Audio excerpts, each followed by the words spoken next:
Après la longue décennie de crise emboîtée dont la dernière en date est le conflit armé au Soudan, l'Afrique multiplie les initiatives pour renouer avec une stabilité politique doublée d'une croissance économique. Le défi que représentent les conflits violents et leur impact sur le développement socio-économique en Afrique reste une tâche ardue. En effet, le Centre d'études stratégiques de l'Afrique estime le coût humain des conflits armés en 2023 à plus de 40 millions de déplacés de force, soit plus du double en 2016. C'est dans ce contexte que l'UA a vu la nécessité de veiller à ce que les accords de paix soient effectivement complétés par des efforts soutenus de reconstruction post-conflit et de consolidation de la paix en vue de s'attaquer aux causes profondes de leur déclenchement. As you all know, if we prevent conflict from erupting, comme vous le savez tous, si nous empêchons les conflits d'éclater, de se propager, de déborder sur leurs voisins, l'Afrique sera un continent plus pacifique et plus sûr. Conformément à la 4e aspiration de l'agenda 2063, nous voulons donc vous assurer que l'IREC a été lancé.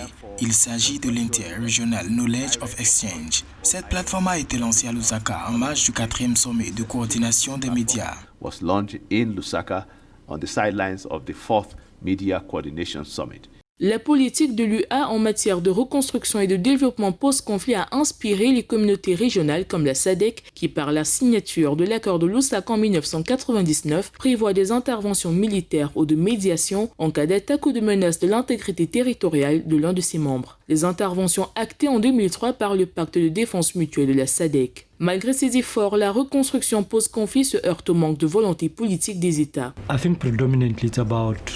Je pense qu'il s'agit avant tout de responsabiliser les États membres. Nous avons beaucoup de bons protocoles, des protocoles qui régissent la manière dont nous allons gérer les choses. S'il s'agit de politique ou d'élection, nous avons un protocole. S'il s'agit d'intégration régionale, nous avons des protocoles. S'il s'agit de VIH, nous avons des protocoles. Nous avons des stratégies qui ont été élaborées par cette organisation. Nous devons veiller à ce qu'elles soient mises en œuvre et chaque État membre doit les signer et les ratifier.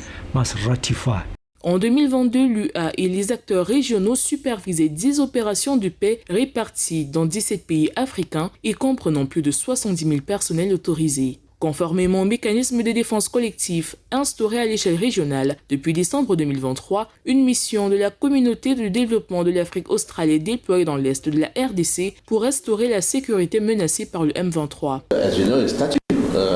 Vous savez, nous avons des statuts au sein de la SADC. Si l'un des pays est déstabilisé par solidarité, les autres pays doivent intervenir pour rétablir la stabilité et la paix. Avec 8 États dirigés par des gouvernements de transition et 6408 attaques terroristes enregistrées au cours de la dernière décennie, l'Afrique croule sous le poids de ses nombreux défis sociopolitiques dans un contexte marqué par une hausse de la violence et de l'accentuation des inégalités sociales. Pour les dirigeants africains, l'heure est au respect de la mise en œuvre des mécanismes instaurés par l'Union africaine et les communautés économiques régionales.